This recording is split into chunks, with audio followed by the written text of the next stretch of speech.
Hello guys, ഗബ്രിയുടെ marriage ആണെന്നൊക്കെ പറയുന്നു. കൂടാതെ ഗബ്രിയും ജാസ്മിനും തമ്മിൽ പിണങ്ങി എന്നൊക്കെ പറയുന്നു. ഇവർ തമ്മിൽ പിണങ്ങിയതായിട്ട് അഭിനയിച്ചിട്ട് ഇവർ തമ്മിൽ കല്യാണം കഴിക്കാനാണോ എന്നൊക്കെ ആളുകൾ ചോദിക്കുന്നുണ്ട്. വീഡിയോയിലേക്ക് പോകുന്നതിന് മുമ്പ് മറക്കാതെ ഈ ചാനൽ ഒന്ന് സബ്സ്ക്രൈബ് ചെയ്യുക. നമുക്ക് വീഡിയോയിലേക്ക് പോകാം. ബാറ്റ് ഉണ്ടോ? എത്ര സ്റ്റിച്ച് ഉണ്ട്? കുറച്ചുണ്ട്. 10-16 ഇത് ബാറ്റ് കൊണ്ടാണെന്നാണ് ഗബ്രി പറയുന്നത്. ആളുകളൊക്കെ കമന്റ് ബോക്സിൽ പറയുന്നത് ജാസ്മിൻ ചെരവത്തടി കൊണ്ട് അടിച്ചതാണെന്നാണ്. ആ ഒരു ക്ഷതമാണ് ഗബ്രിയുടെ തലയിൽ എന്നാണ് പറയുന്നത്. എന്തെങ്കിലും ഉണ്ടെങ്കിൽ സ്പോട്ടിൽ തന്നെ മറുപടി, അതാണ് ജാഫ്രിക്ക പറഞ്ഞു കൊടുത്തിട്ടുള്ളത്. ജാസ്മിന്റെ അടുത്ത് കാണിച്ചതിൽ മാത്രമാണ് ആളുകൾക്ക് സംശയമുള്ളത്. കുറെ പേര് ലവ് സ്ട്രാറ്റജി കളിക്കാൻ വേണ്ടി വന്ന് കളിച്ചിട്ടുള്ളവരുണ്ട്. എനിക്ക് ഏറ്റവും നന്നായിട്ട് ചെയ്യാൻ അറിയാവുന്ന കാര്യം റൊമാൻസ് ആണ്. ഇങ്ങനെ കളിച്ചോളാം, ഇന്ന സ്ട്രാറ്റജി എടുക്കില്ല എന്ന കോൺട്രാക്റ്റിലില്ല, ഇങ്ങനെ വേണമെങ്കിലും കളിക്കാം. ഗബ്രി പറയുന്നത് അവിടെ പോയിട്ട് ഒരുപാട് ആൾക്കാർ ലവ് സ്ട്രാറ്റജി ഒക്കെ കളിക്കുന്നുണ്ട്. ഗബ്രിക്ക് അറിയാവുന്ന റൊമാൻസ് ആണ്, അതവൻ അവിടെ പോയി കളിച്ചു. പക്ഷെ ഇവന്റെ തോന്നിവാസങ്ങൾക്ക് പ്രേക്ഷകർ കൂട്ടുനിന്നില്ല.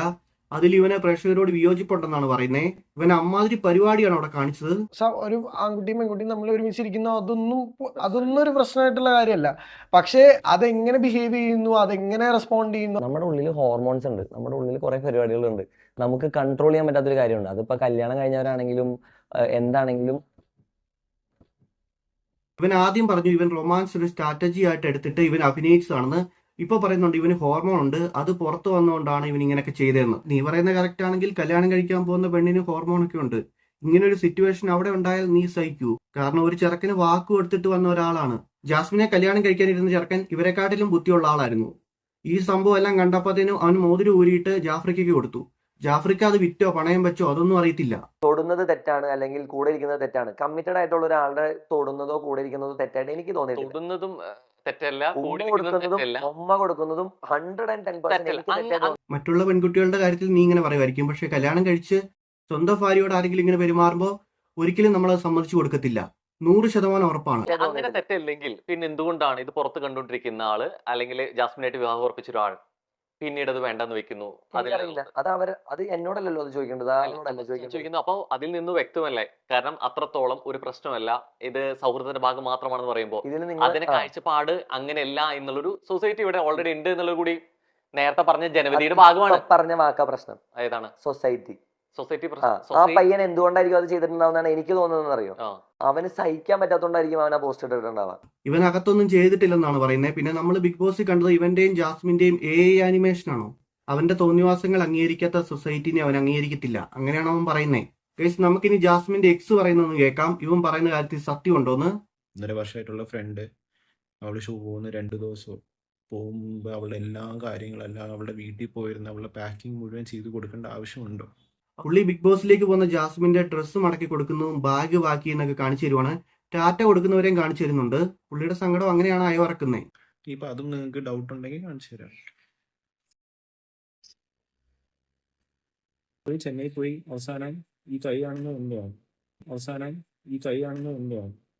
ജാസ്മിന്റെ എക്സ് ചെയ്തത് എല്ലാം നല്ലതാണെന്ന് ഞാൻ പറയത്തില്ല. കാരണം പേഴ്സണൽ ചാറ്റ് തന്നെ പുറത്തു വിട്ടു. നമ്മളോട് വിശ്വസിച്ച് ഒരാൾ സംസാരിക്കുന്നൊന്നും നമ്മൾ ഒരിക്കലും പുറത്തു വിടരുത്. ഞാൻ പറയുന്ന ലവ് സംബന്ധമായിട്ടുള്ള ചാറ്റുകളാണ് അധികം പുറത്തു വിട്ടിട്ടുണ്ടായിരുന്നു. അത് വളരെ മോശമായി പോയി. ഇത്രയും മോശമാവുന്ന സ്ഥിതിയിൽ എനിക്കിത് കണ്ടുകൊണ്ട് നിൽക്കാൻ പറ്റുന്നില്ല. കാരണം ഇവൾ കാണിക്കുന്ന പലതും എനിക്ക് കോപ്പി പേസ്റ്റ് ആയിട്ടാണ് തോന്നുന്നത്. ആ പുള്ളിയുടെ അടുത്ത് അല്ലെങ്കിൽ ആ ഗബ്രിയുടെ അടുത്ത് കാണിക്കുന്ന പല കാര്യങ്ങളും എനിക്ക് ഈ കോപ്പി പേസ്റ്റ് എൻ്റെ അടുത്ത് കാണിച്ച സെയിം സാധനങ്ങൾ അവിടെ കാണിക്കുന്നു എന്നൊരു സംഭവമാണ് എനിക്ക് അവിടെ കണ്ടത്. ഇയാൾ പറയുന്നത് എന്താണെന്ന് വെച്ചിട്ടുണ്ടെങ്കിൽ ജാസ്മിൻ സ്നേഹിച്ചുകൊണ്ടിരുന്നപ്പോൾ തന്നോട് കാണിച്ച അതേ രീതികൾ തന്നെയാണ് ഗബ്രിയോടും കാണിക്കുന്നതെന്നാണ്. അത് ഇയാൾക്ക് കാണാൻ പറ്റത്തില്ല, നല്ല വിഷമമുണ്ടെന്നാണ് പറയുന്നത്. മാത്രമല്ല ഗബ്രി പറഞ്ഞ പോലെ അല്ല ഇയാൾ പറയുന്നത്. കാരണം ഗബ്രി പറഞ്ഞത് ആളുകൾ പറഞ്ഞിട്ട് മനസ്സ് വേദനിച്ചിട്ടാണ് പുള്ളി വിവാഹത്തിൽ നിന്ന് പിന്മാറിയെന്നാണ്.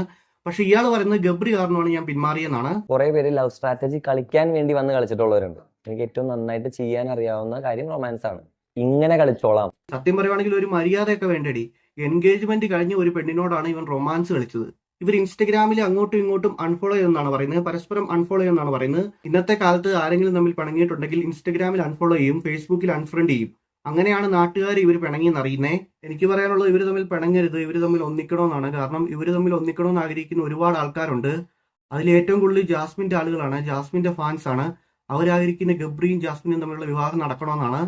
അവരതിനു വേണ്ടി വഴിപാടൊക്കെ നടക്കുന്നവരുമുണ്ട്. ജബ്രി എന്നൊരു മൂർത്തിയാണ് അവരുടെ കുലദൈവം.